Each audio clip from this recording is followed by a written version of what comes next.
Hello, Earthlings. It's time to reset your cultural dial. Coming your way next on your favorite device, from the Hoosier State to all the ships at sea, it's the Crawfordsville Peachcast. And now, here's your second or third favorite Dave from Indiana, Dave Peach. Warning, other people named Dave may also appear. Untoasted, it is 1979's Breaking Away, a coming-of-age movie. I'm Dave Peach. I'm joined by Dave Meyer, joining Dave Peach on this Breaking Away Untoasted. I'm excited, Dave. This was filmed entirely in Bloomington, Indiana. I've been there. You don't live, well, you grew up not far from there, Dave. Columbus, Indiana, yeah. Yeah, Columbus, Indiana, not far, a little bit. Columbus, nicer than Bloomington, architecture, more corporate, but down the road, Dave, IU, and this was filmed not only at Indiana University in Bloomington, but also, I would say in the heyday of IU's, this was sometime after the 76 season, probably, 77 or 78 maybe? One of those years. 78, okay. Yeah. So, wow, that was a pretty big time at IU World, and we got to see a lot of it. Let's see. It got very good reviews. I would have to say that it paved the way for Hoosiers, 8 Men Out, A League of Their Own, Rudy, and I think that was about it for sports movies. That's enough, right? Sports movies in Indiana, it's 5 of them. That's pretty good for Indiana, and I would say we almost have a little Mount Rushmore. We have a few. Obviously Hoosiers, right, is going to be up there, and Rudy is going to be up there. But, I think you're right. Breaking Away, if it weren't for Breaking Away, because I think not only what came out of this were not only Indiana movies, but also, this is a coming-of-age piece, but had some serious, kind of undertones and class issues and, kind of broken dreams and all that stuff. So I'm into it, Dave. There's so many ways we can go with this movie now. First, because I'm on the podcast and the thing. So right. I would like to say that, I have a little bit of a connection to this movie. Actually, there's 2 different connections to this movie. One, I'm excited.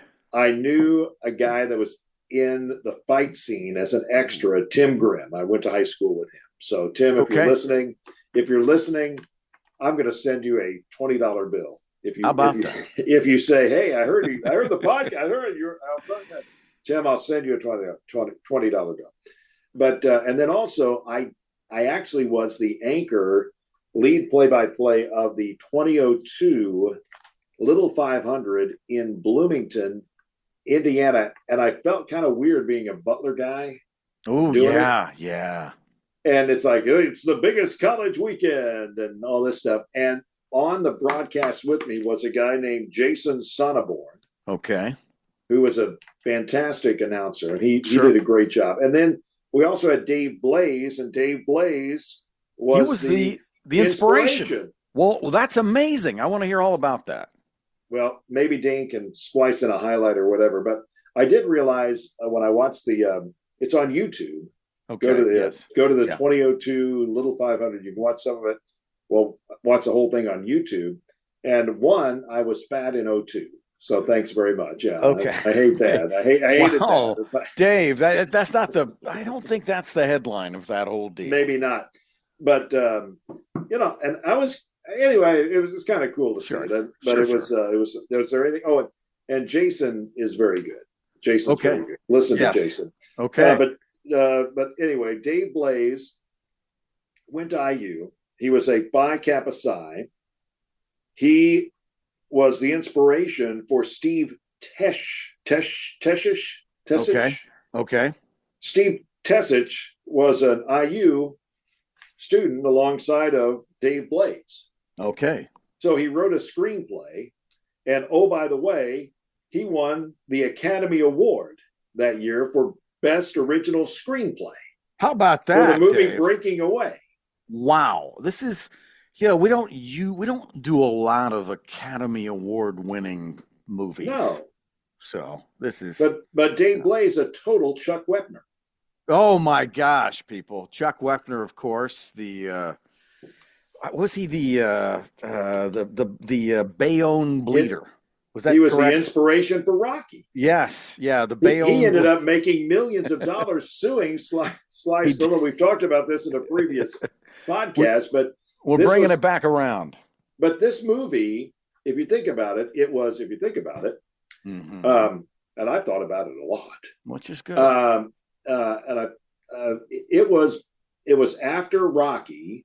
Yes. And it was before Hoosiers. Yeah, very much. Good sweet zone. And I mean, Daniel Stern. Now, when I read something, it said this was Daniel Stern's like debut. And I feel like he's always been around. So he had some good lines in this movie. Central Indiana Rubber Products provides the power for you. Central Indiana Rubber Products, or CIR, keeps farm equipment and local manufacturing processes running with gaskets, belts, seals, and O-rings, among a variety of other products and services. Employee-owned and always customer-focused. Central Indiana Rubber Products, 989 West, 83 North, Crawfordsville, and at indianarubber.com. Central Indiana Rubber Products, or CIR, power for you. Well, this is a standard set, and we've got, again, I've got a lot on this movie. Me too, Dave. It's a standard set, just kind of like the pro set in football, or the wishbone offense. I guess they don't do that much anymore, but the formation. Okay, now we're going to go on 8, 92, 74 on one. Well, this is your group of 4 emerging young men set. Okay, yeah. Like they say, let's get 4 emerging young men. Right. Let's get them in a rock quarry talking about their life, and let's do the movie. So I've got some things to throw out here as far as a comparison, a little bit of Stand By Me. Oh, yeah. I didn't think about that until you just started talking right there, but clearly it's influenced that. A little bit of Hot Rod in that he's after the girl that has the current boyfriend, who is a kind of we'll just say arrogant. There are other words you could use. Sure. But then you've also got a little bit of, we talked about Rocky, Hoosiers, and another movie I'm going to throw out on Breaking Away, and I'll let you weigh in on this. Revenge of the Nerds. Ooh, Dave. Because there are some goofy, they make the Paul Dooley sometimes fits into the caricature of the dad that's out of touch with the son that's, doing the thing. So there's some of that in there. And then obviously the fight scene with Cyril and the bowling ball, kind of, there was a comedic aspect to that. So it was also, what year was Porky's? I'm going to say Porky's was 82. So not long after this. Yeah, that was kind of the ribald comedy, yes. Right? Is ribald a good word? RIBALD? The judges have accepted it, Dave. They love the word. Ribald. Yes, ribald. That's today's word. Is it OLD or ALD? I want to say OLD, but ribald. Okay, we're going to go with that. Well, either one. Okay. Take your pick. Look it up. Google it. So here we go. We got Dennis Christopher as Dave. We got Daniel Stern, as you mentioned, as Cyril. Yes. That's his film debut, I guess. Mm-hmm. Dennis Quaid as Mike. Mm-hmm. And Jackie Earl Haley as Moocher. Correct. And those course, are your 4 guys. Dave, these were the days of Jackie Earl Haley. If you were a Bad News Bears fan. Oh, yeah. Then you knew Jackie Earl Haley. And, I've got a bone to pick later that concerns Jackie, but we can wait till we get to that part of the movie. Well, let me write down Jackie's bone. Jackie's bone, which is, you can just say Jackie's bone versus Daniel. Okay. Okay. We've got Barbara Berry as the mom, and she was apparently Barney Miller's wife. She was. Now, if you recall the beginning of the Barney Miller series, and you and I are the only people. Boom, boom, boom, boom, boom, boom. Yeah. Yeah. Yeah, no, great theme song. But if you remember the beginning of Barney Miller, it was kind of in the same slash, like Dick Van Dyke was half in the office, half at home. Barney had a wife, and so Barney would go home. But very quickly they realized that Barney's home life was very boring compared to having, Wojo and Fish and all that. So I think by year 2, Barbara was somehow talked about, but no longer. Kind of like Raymond's kids. Right, exactly. I mean, exactly. you go whole episode. Who's watching the kids? Where are the kids? Where are the kids? Are they asleep upstairs in Grandma's house? I mean, they run about the world. And for one, the guy doesn't have a job. I mean, it's like his job quickly goes away. Yes. And the kids are nowhere to be seen. Anyway, these things happen sometimes. They do. They do. They do. I mean, talk to Chuck on Happy Days, right? Right. What? Yeah, he was just. Who even played Chuck on Happy Days? No explanation. I don't know. That's we should. Judges will let us know. This movie was produced and directed by Peter Yates. As we mentioned, Steve Tesich was the guy that wrote the original screenplay. It was nominated for Best Picture for the Academy Awards. It won Best Picture in the Golden Globes for Best Picture Musical or Comedy. Its budget was $2.3 million. It made $20 million. Wow. That all sounds pretty good. That does. That sounds fantastic. It lost to Kramer versus Kramer for Best Picture. That's some pretty good Hoffman and Street. Yeah, star power was gonna take him down there. I'm going on. AFI named it one of the most inspiring movies in 2006. Wow, rated 8, and AFI also named it the 8th best sports movie of all time. Okay, just while we're here, Dave, where does Hoosiers fit on that list? I mean, I think it's 1 or 2. It's 1 or 2. I think it's Rocky and Hoosiers, and and then after that, it's kind of it gets very because there's a lot of baseball movies. There's I'm not going to try to weigh in, but I would put We Are Marshall in there. I like that one. Sure. Kind of depends on where you go. I mean, you can go Field of Dreams, Field of Dreams, League of Their Own, those kind of movies. Okay. Well, let's get to breaking away. I'll let you. I'll give it a shot, Dave. I've gone all over the world. I've got all my little doodads out of the way. So between now and the discussion on Jackie's Bone, I'll let you pick it up. Okay. Well, I will. Basically, it's kind of there's some different levels to this, right? I mean, it ends up being one thing, but it's a few things. It's, as Dave said, all in Bloomington, Indiana. So very specific. And if you're a Hoosier, you're going to recognize it. So that's cool. And these 4 guys are recognizable. If you've seen movies in the last 30 years, you know them all. And that's kind of, and I didn't, like Barbara Barry was nominated for Best Supporting Actress too. So it was, that's pretty cool. I didn't see that. In this movie? That's what it says, Dave. Okay. Hey, man. Nomination. Best Picture, Best Supporting Actress. Yeah. As I say many times, at some point I turn the research off because I get it. My cat needs some attention. As they do, but basically 4 guys who grew up in Bloomington, live in Bloomington, graduate from high school, don't plan to go to college, and are kind of in that what are we going to do place. So, and that's kind of where we begin. One of them is, this exceptional, passionate bike rider who has this penchant for Italians. Okay. One of them's a former quarterback. He's kind of got the chip on his shoulder because he didn't really, it didn't work out for him. One of them is named Cyril, Dave, and that's Daniel Stern. And I don't know how many people that you grew up with named Cyril, but that had to be tough. And I wonder what gave me that character. Anyways, these 4 guys, and we focus really only on the one family. We kind of meet Dennis Quaid's brother, who's also a cop, Paul Taggart, if you remember from the Beverly Hills Cop movies. He plays Dennis Quaid's older brother, and Dennis Quaid's name in the movie, Dave, again, Dave. No, he's Mike. No, David. Yeah, Mike. He's Mike. Dennis is Mike. So Dennis Christopher is Dave. Dave's our main guy. He's our bike rider.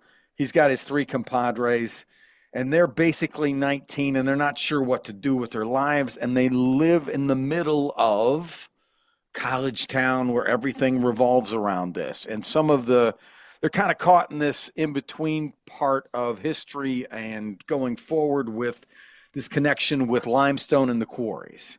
And in the movie, you see the quarries where they're swimming, and then you hear that they refer to these kids as cutters, meaning they're the townies or basically the local kids that don't go to college at IU. And perhaps they're cutters because they work in a place where they cut the stones. And that's technically, Dave, the actual term that people used during that time in Bloomington, what they'd call these people were stoners or stoners because they cut stone. So it was more, so they'd call them stoners or stonies. Stoners or stonies. But Dave, for the purposes of people understanding it and not making it confusing in the movie to maybe a drug reference, that's why they changed that to cutters and explained that these guys cut stone, and that's how they got that name. So cutters is this thing that's introduced that later becomes, kind of this pejorative that they own. So that's a big part of the movie. But basically, as we go down this path and establish that these guys are kind of lost and kind of resentful against the college students, at the same time, our main character, Dave, falls for a sorority girl, Dave. Kind of looks like she's a cross between the Mary Ellen on the Waltons and Debbie Gibson. Ooh, very good. Now the actress is Robin Douglas. She plays Catherine, and she's that kind of carries through a lot of the movie. And it's this he's pretending to be a foreign exchange student from Italy. I guess northern Italy, or however they're explaining his blonde hair, but basically that's kind of a minor plot part that takes us through this movie. So basically, there's this whole thing, and what we go into is there's a big scene where Dave is going to try to impress this gal.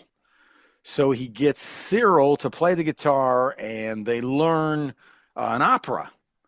And there's kind of an interesting kind of juxtaposition that the movie takes with Dave's parents having dinner and listening to the opera on the phonograph.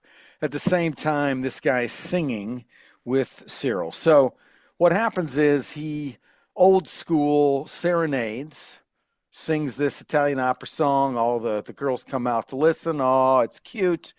One of the more conniving gals, I would say, calls over to the fraternity where her boyfriend and the guy we've already set up to be the evil frat guy, basically saying, hey, your girlfriend's getting, serenaded.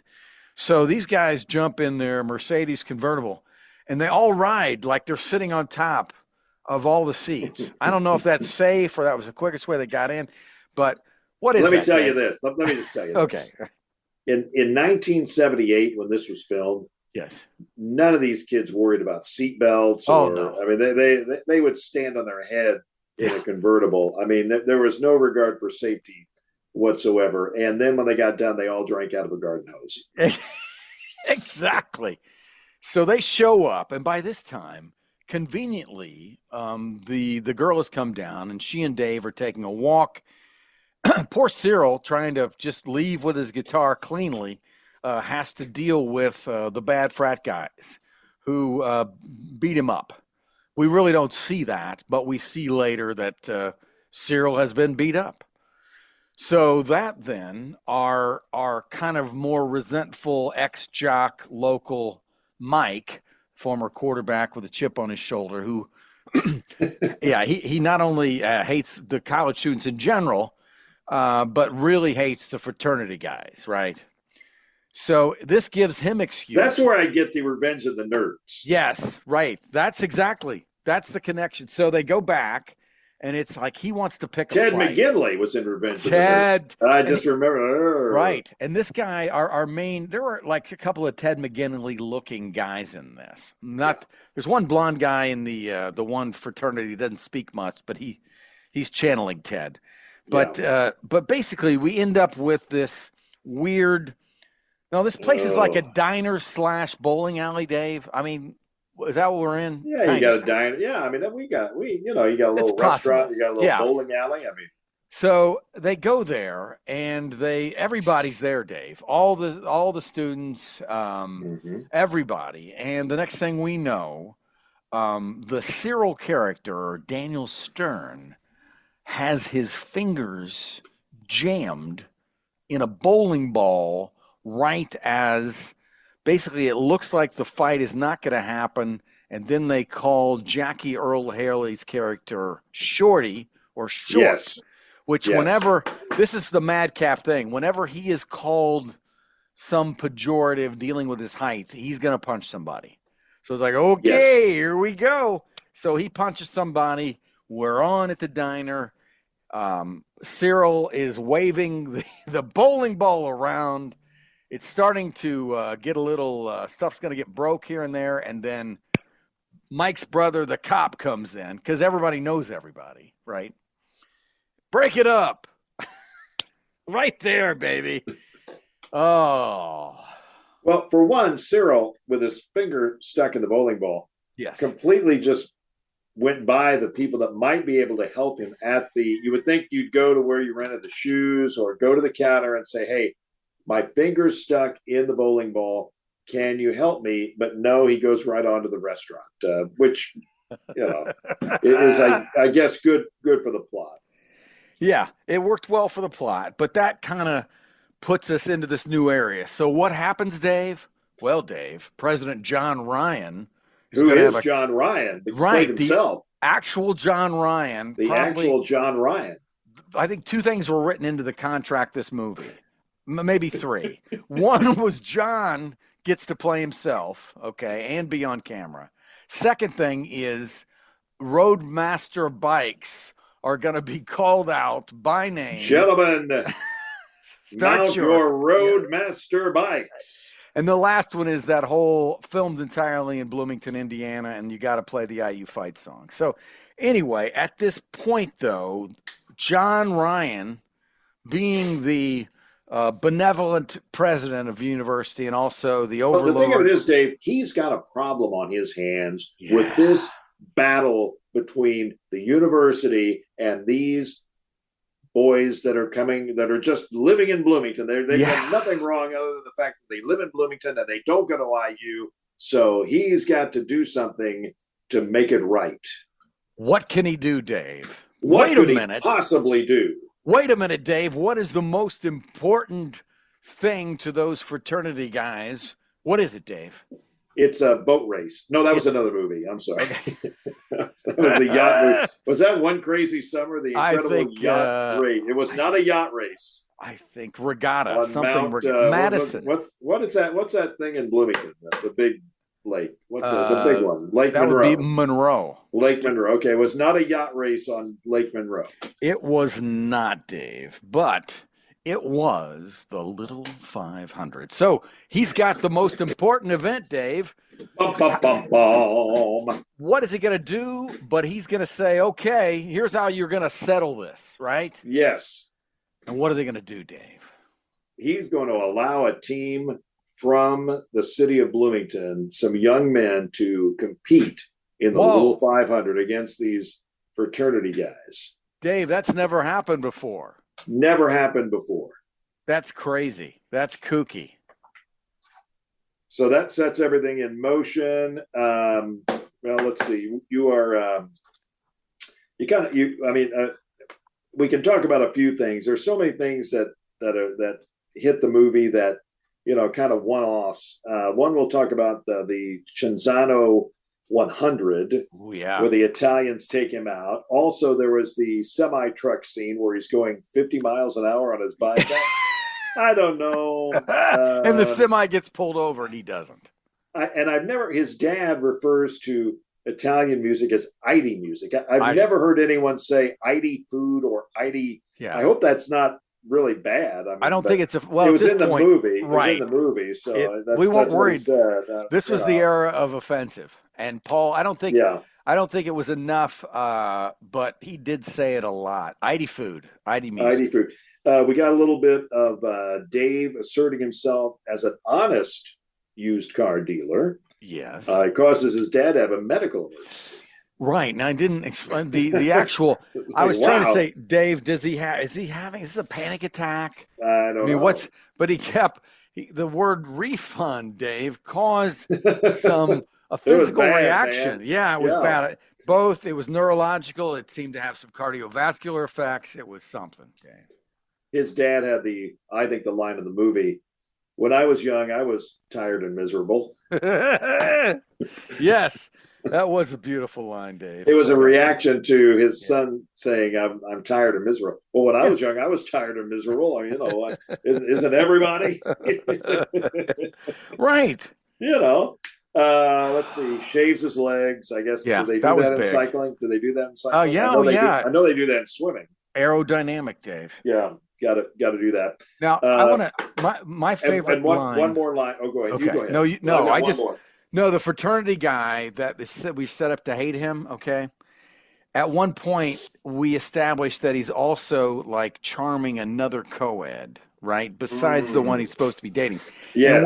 And what he says to her, this is his line while driving her, because, quote unquote, she's not in a sorority. He says, most frat guys won't go out with you.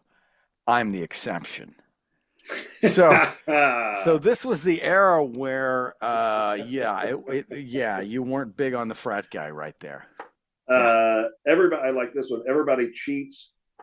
I just didn't know. That was a heartbreak, Dave. That was a heartbreak line. Know. It was a heartbreak line. It was a good one. Let's see. Dad goes back to the limestone factory. Yes. Yeah. No. Okay. That I didn't understand that part. It made more sense later. But I thought, what are we doing really? Like, okay. I guess they were trying to show that this was an important part of his past that he yearned for and had to leave. I don't know, Dave. What was happening there? Well, eventually, he does make kind of an interesting point. And it fits into the movie where he says, we cut this stone. Right. And we made the stone for these buildings here on campus. We were, I could see, we were perhaps recognized when the building opened, right. But we are not welcome in the building now, which I found to be, there is some powerful. That's powerful. That you think about that. Let's hope that's not the case. Certainly things have changed since 1978, but if you think about it, you could see his point. Yeah, no, definitely. And part of me thought too, like, I personally, if I didn't go to Butler and I lived in that neighborhood, I'd want to be a part of that, but I might not feel as comfortable walking those grounds the way we feel because it's been a part of us. And I mean, especially, so I think it brings up a lot of coming of age stuff. Even there's one point when our main character is trying to woo the girl, he's checking on her, he's kind of creating this persona and basically learns from her, like, she's not that close with her parents, and that wasn't the time where, I don't know, there weren't a lot of teenage movies, but we weren't, kids in college weren't saying, I'm not cool with my parents. So they were trying to introduce some, I would say, very authentic themes in this. How do we get this coming of age comedy that we don't spend much money on done well? And they did really well with this one. And there's so many things along the way, but ultimately there's a final meeting between David and Katrina. Yes. He says, I'm not going anywhere. And she says, I don't know about that. Yeah. No, great line. And then everybody watching the movie went, oh. Exactly. They did, Dave. I guess he is going somewhere, which but I guess she went off on her own, so they did not. Well, I shouldn't say that. Watch the movie. We don't know. We don't know. So we do know that the group of four doubt. The bike falls apart, kind of in that Rocky mode, is like the give up thing, or what Tal Shire says, win, or Mickey he catches the chicken or whatever in Rocky 3 or 4, whatever 2, I can't remember what it is. But the bike falls apart. But guess what? The bike is repaired, and we're ready to go racing somehow, some way. And not only that, like he is. This is a guy who's gone down. Like he went. The Italians sent him down in the Hoosier Hilly 100 version that is portrayed on there, right? So he's injured, and then he gets injured again during the Little 500. And has to basically still come back and win the race. And cut me, Mickey. Mickey. Cut me. And so I guess the climax is this whole They taped his feet. Tape the feet to the pedals. Wow. Apparently he could motor that way.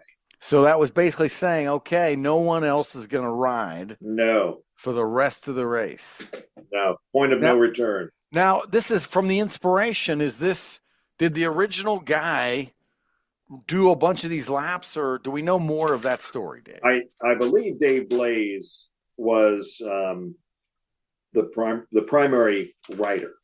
What I learned when I did the race and kind of watching some of the coverage through the years, you've got to now, and maybe not then in 1962 when Dave Blaze won it, you've got to exchange bikes 10 times.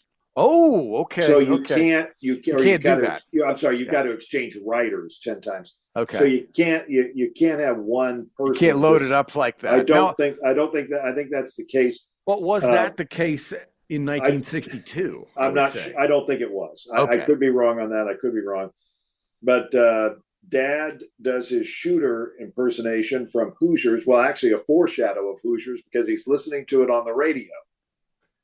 Unlike Dennis Hopper, he does make it to the end to watch what goes on, but he's there listening to the old car radio of live coverage of the Little 500, and he decides to make his way over there to see his son, because apparently the guy never wants to take a Saturday off. Never wants to take a Saturday off. And Dave, when his son is in the Little 500. He's sitting in the car, honking the horn. He gets so excited he drives over there. Yeah. So, I mean, the Cutters have T-shirts, and Mom's pregnant, and she's showing. She's showing very quickly, Dave. And yeah. Yeah. They got that pillow there really quick. Okay, Dave. I got just one little. I may have a few more than one, but here's my one. We're not quite to Jackie's bone. Okay, we're not there yet. But this is during the race, basically. Dave. Jackie Earl Haley. What would you say? Ballpark be a height, Dave. 5'7". No, Dave. Jackie Earl and I, I will say, full transparency, I am 5'6" on a good day in shoes. Okay. Okay. So Jackie Earl Haley, if you look him up, he's going to go take you 5'5". 5'5". Oh my. Dave. So, okay, no problem. I got no problem with that, Dave. But Daniel Stern, Dave. Is this Jackie's bone? Yeah, right here. This is it? We're going into it. We're going into it. Okay. We're going hard. Okay, here we go. Okay, tell me, Dave, what do you think Daniel Stern goes? Daniel Stern, 6'2". Oh, Dave, you're close. But Daniel Stern, he's a 6'4".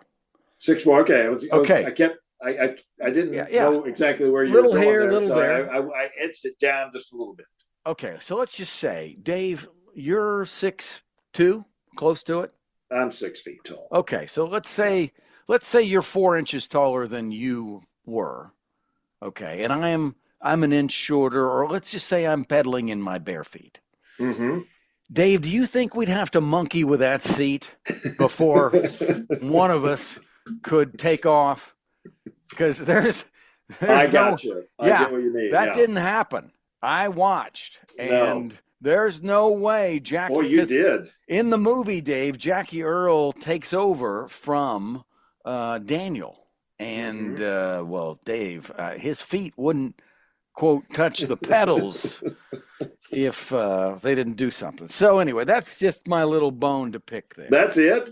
Well, that's I thought it was going to be some well, big. I mean, no. okay, I get it though. You're kind of. I will say this. Now, here's something. There were a few things that I did not. I guess in the whatever times I've watched this movie. Number one, their number 34. I never got that before. Do you get that? There should only be 33. Is that where they qualified? That's exactly what I was thinking. 33. They put them fastest. in the back of the field, right? They kept the 33 that would be in it from Indiana University, but they were 34. So I did not get that in watching it. The other thing, did you notice at the end of the movie what the car lot, what he had changed the name to? Cutters, right? Cutter Cars. Cutter Cars. I had not seen that before. So I'm wondering, okay, like after this movie came out, did people call people cutters down there after that? Did it become a popular thing? I wonder. David, look this up on your computer because the Cutters won the Little 500 one year. Right. After this movie was made. Well, you knew that, right? Okay. I did know that. So check that out. I want to know when the Cutters won the Little 500 because I know that they did win the race at some point. I did life imitated art. Okay. Help me out here. Okay, Dave. Wow. The Cutters bike team has won the Little 500 bike race a record 15 times, the most in race history. Cutters? The Cutters. When did they start?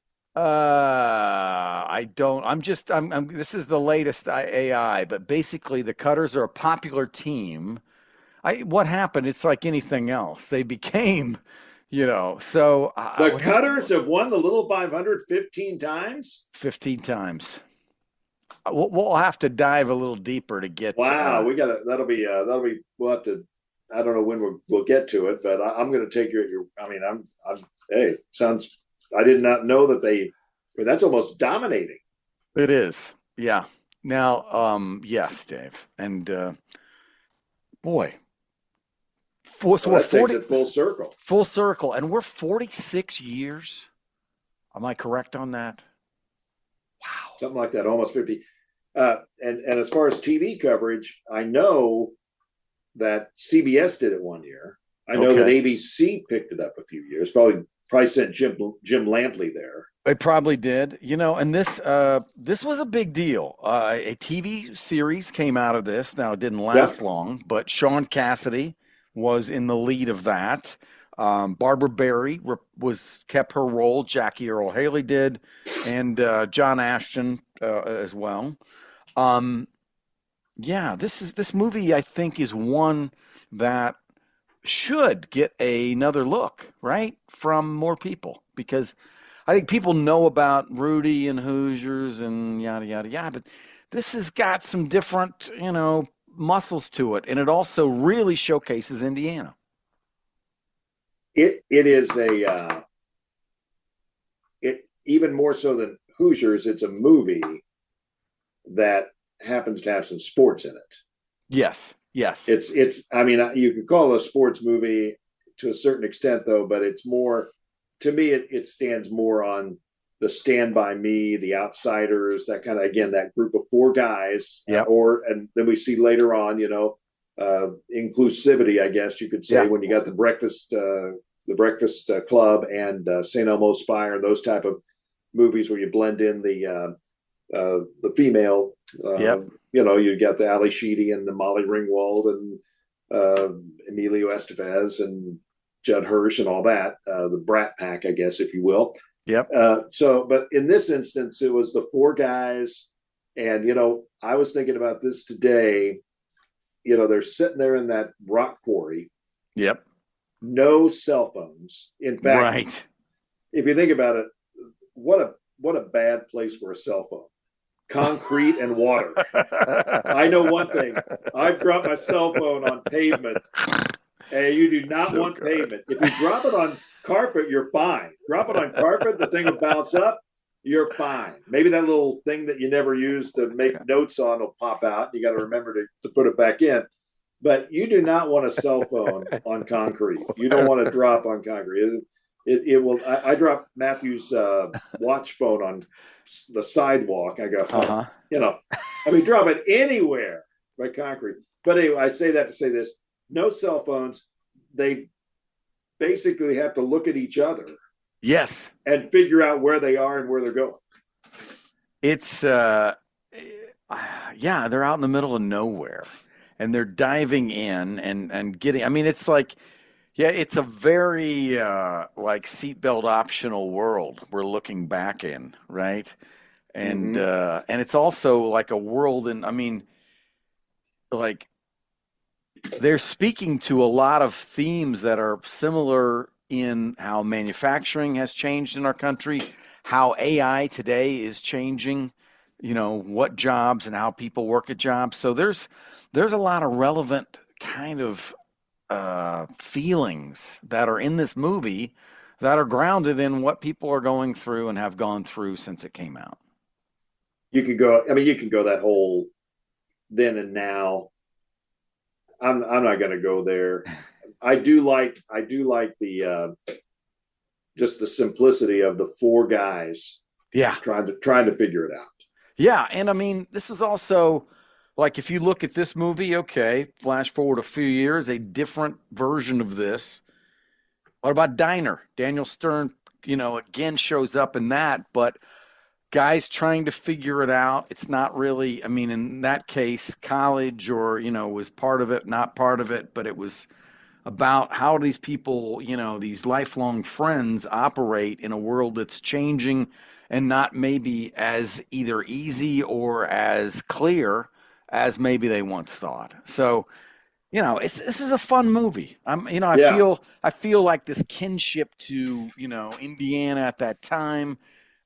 This was a time when I was going to IU basketball camp. So looking at the way Bloomington looked at that time, I see it. I got a picture in my head. Our second movie that was filmed in Southern Indiana. The other one was at least two. I don't know. We've done League of Our movies. Own. League of Our Own, but we didn't do League after of Our Own. that. Yeah, we haven't done League of Our Own. You're right. It's a movie we did. That we did. Okay, Dave. Yeah. I'm clueless. Tell me. Come on, Southern Indiana. See, I am drawing Rockstar. Oh, I am drawing a blank. I can't remember. Come on, the guy he's from Seymour, Indiana. We're talking about Falling from Grace. Falling from Grace. I couldn't remember the title. Am I still on the same planet? Did I go to an alternative world? Dave, sorry. No, actually, I had dinner last night nearby Seymour with the production manager of that movie.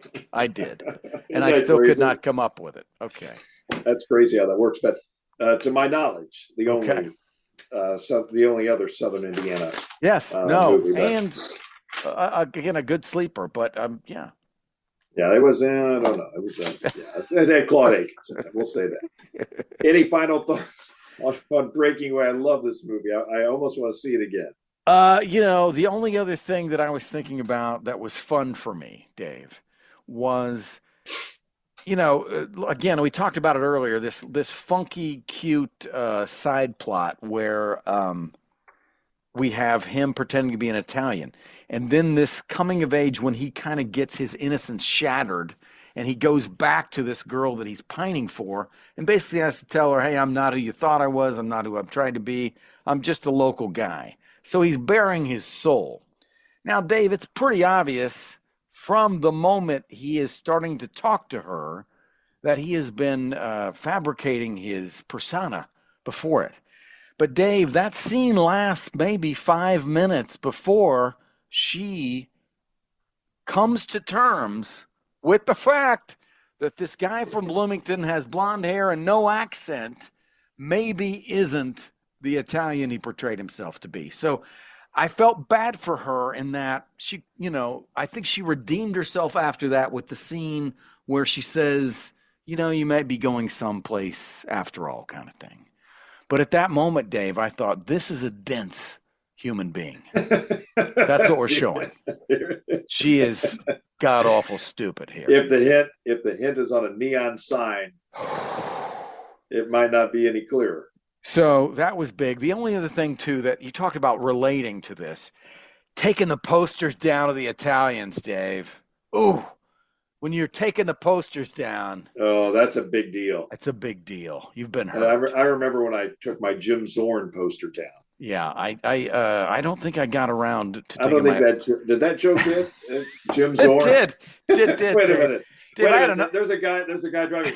He had a Jim Zorn poster. Jim Zorn. Now Jim Zorn, did he play? I thought he was just a coach. Don't ask. No, Dave, I want to say, Dave, I had an OJ poster at one time, and I just know it was free, and I sent. How about those Cincinnati Reds posters? Yeah, like Pete Rose and Johnny Bench, Tony Perez. 2x3s. I had them all. You had poster night, right? Up. You go to poster night. Man. Put them up. Oh my. Well, I got some Jim Zorn stats to go over when I'm done. Just kidding. Okay, Dave. I think that 2 tries at a Jim Zorn joke are probably too many. Good cuts, though. They were good, solid cuts. Everybody. It's in the year. It's a year match. It's a year match, folks. Breaking away number 63, and I always have to go to my other. I've got like 4 journals now. Dave, you. Oh, wait a minute! I've got quite a record. I've got it here. Well, they work so much better than loose paper. Always. Where's my list? Let's see. I got to put it in journal. It's in journal 3. Journal form. Let me get journal 3, and it's got the this post-it. Here we go. Let's see. Next is the cooler. 03, the cooler. That's yours. The cooler 03, Dave. This it has some harsh language in it. A couple of scenes that are in the not. They're just harsh, Dave. I got to say, and it's been a while since I've seen this movie, so I can't even recall how harsh. But I'm going to warn you. I remember thinking, oh, that would hurt. Oh, that he's being mean here. I have no idea at all what the cooler is about. I will be surprised when I see it. I'll be surprised when I see it. So I'm going culture shock here from a nice little team 1979 movie in southern Indiana about riding bicycles. Yeah, it's going to be a little. This is okay. I'll be ready. Let me call this. Let's just say it's a gritty independent film set in Las Vegas off the Strip. Very, very, very not good. Okay, in the way that probably a lot of edits for TV grid. They have to edit a lot of that grid out when they show it on FX. Yeah, it's gritty. Now, okay, Dave, just to not scare anybody. Everybody's familiar. I'm 64 years old. I think I can take it. I mean, okay, but I don't want to. Okay, Office Space. You remember the movie Office Space, Dave? Okay, I've seen it. Yes. You've seen that. Okay. One of the casino owner guys, not the main guy, but anyway, in the movie is that guy. So, I know that guy. He's not scary. So I know that guy. So there's a few, Paul Sorvino, a different role for Paul, but he plays a performer.